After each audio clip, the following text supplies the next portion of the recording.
Kani gadega Batisi TV, bat pidang pet yaki kubor baman kasni.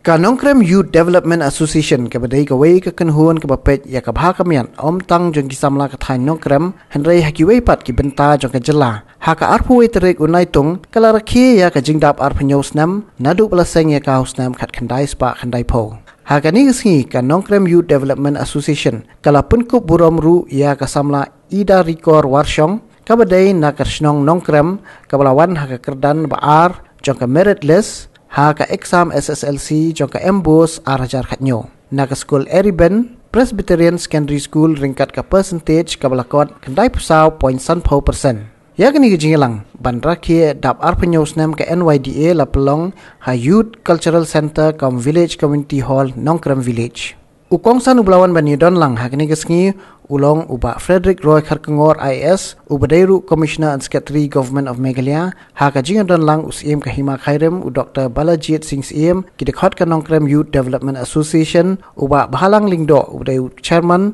ka Nongkrem Dorbar Pelun kidekhot na ka Nehu Yuva Kendra Shillong uba wanlang melim ngam ubadai u President jong ka NYDA uba Markuni Warba ubadai u Honorary Principal ka Skill Development Village Training Center uba Empower Warba ubdai u General Secretary ka NYD ki khana school kino hikai bat kiwe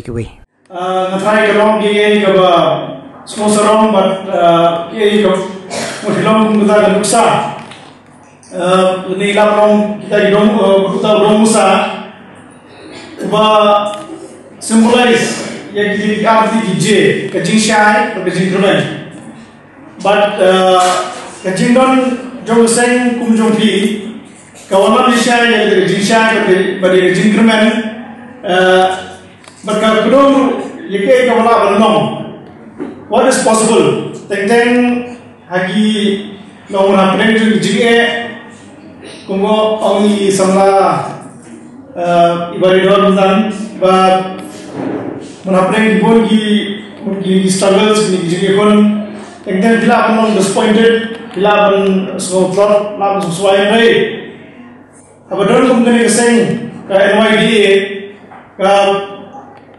ada confidence bahwa kita keseng kita pek nampak jumlah jumki Samla, but berkabalan channelize ya ke energy jumki